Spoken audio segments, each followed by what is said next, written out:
berkumpul bersama untuk boleh belajar firman Tuhan. Itu 1 Petrus 1 ayat 1 sampai ayat 8.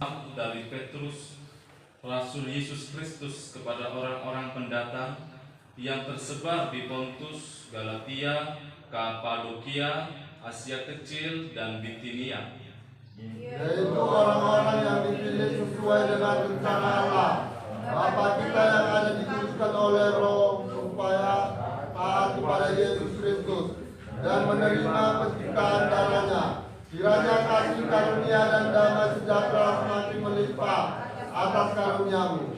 Terpujilah Allah dan Bapa Tuhan kita Yesus Kristus, yang karena rahmat-Nya yang besar telah melahirkan kita kembali oleh kebangkitan Yesus Kristus dari antara orang mati. Firman Tuhan ini ditulis murid Yesus, yaitu Petrus. Petrus, saudaraku terkasih dalam nama Tuhan, menuliskan kitab ini kepada orang-orang pendatang yang tersebar di Pontus, Galatia, Kapadokia, Asia Kecil, dan Bitinia, untuk mengingatkan setiap orang-orang pendatang, setiap orang-orang yang percaya kepada Yesus, setiap orang-orang yang terpilih untuk percaya, untuk dikuduskan, yang terpilih supaya taat kepada Yesus. Saudara mau taat, itu terserah. Saudara mau tidak taat, itu terserah, itu pilihan. Tetapi saya yakin, saudaraku terkasih, kita semua di tempat ini, kita memilih untuk taat. Pilihlah untuk tetap setia kepada Yesus. Kenapa, saudaraku terkasih dalam nama Tuhan, kita harus tetap taat? Apa yang menjadi alasan kita untuk tetap taat kepada Yesus? Apa yang menjadi dasar bagi kita untuk tetap taat kepada Yesus? Nah, yang pertama, firman Tuhan ini Petrus katakan, supaya kita taat.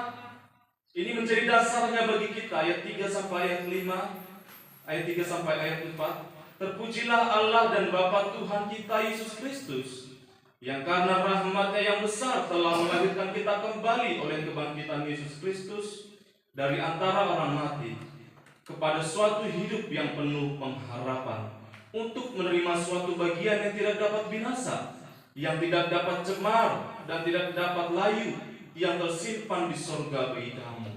Jadi saudaraku terkasih dalam nama Tuhan, yang menjadi dasar pertama kita, kenapa sampai hari ini kita harus taat, sekalipun banyak cobaan, sekalipun banyak masalah dalam hidup kita, karena kita memiliki pengharapan. Jadi alasan kita, dasar kita harus taat kepada Yesus, karena kita memiliki pengharapan. Ayat yang keempat dikatakan kita berharap, kita memiliki pengharapan untuk menerima suatu bagian yang tidak dapat binasa, yang tidak dapat cemar dan tidak dapat layu, yang tersimpan di surga bagi kamu.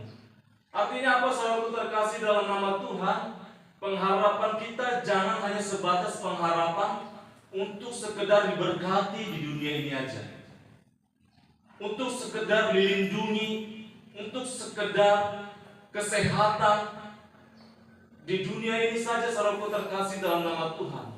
Tetapi saudara perlu ingat, kita perlu ingat bahwa pengharapan kita yang paling besar adalah pengharapan untuk hidup yang kekal.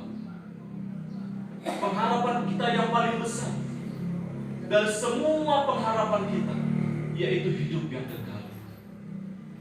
Yaitu hidup yang kekal, kehidupan yang tidak akan pernah binasa, pengharapan yang tidak pernah binasa, yang tidak dapat cemar, yang tidak dapat layu. Itu pengharapan kita, yang menjadi dasar kita untuk tetap taat kepada Yesus. Ayat yang ke-5 sampai ayat ke-7 saya baca firman, yaitu kamu yang dipelihara dalam kekuatan Allah karena imanmu, sementara kamu menantikan keselamatan yang telah tersedia untuk dinyatakan pada zaman akhir. Bergembiralah akan hal itu, sekalipun sekarang ini kamu seketika harus berduka cita oleh berbagai-bagai pencobaan.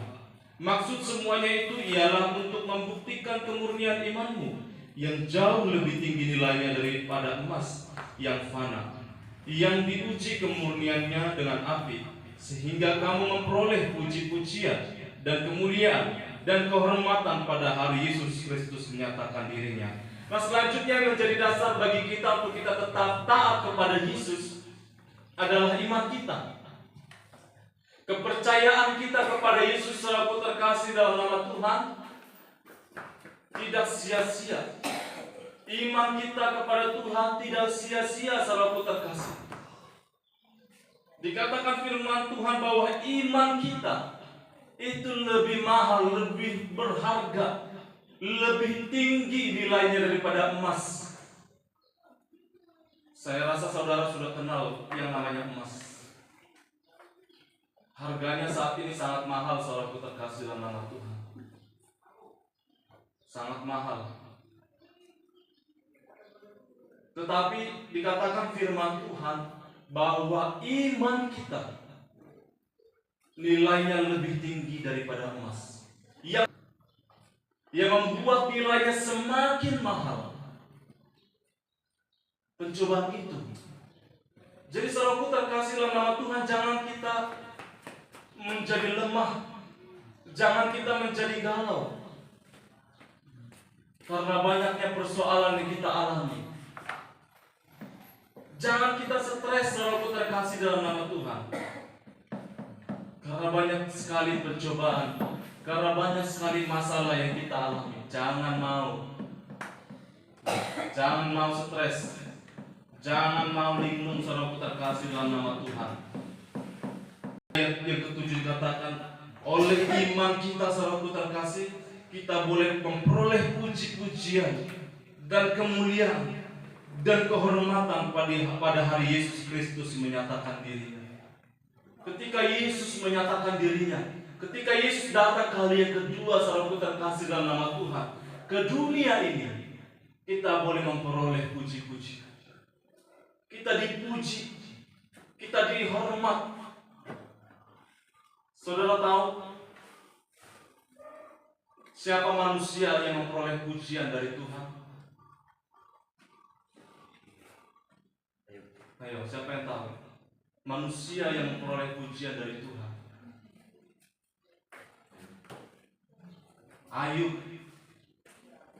Ayub saudaraku terkasih dalam nama Tuhan. Karena di dalam Yesus ada pengharapan. Di dalam Yesus iman kita, kepercayaan kita tidak sia-sia saudaraku terkasih dalam nama Tuhan.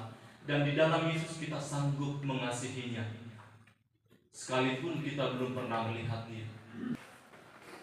Kita memohon Tuhan Dia memberikan kekuatan untuk kita boleh melakukan firman. Tuhan, kami bersyukur buat pada saat hari ini kami boleh diajar lewat firman-Mu Tuhan, untuk kami boleh Bapa semakin taat kepada Yesus.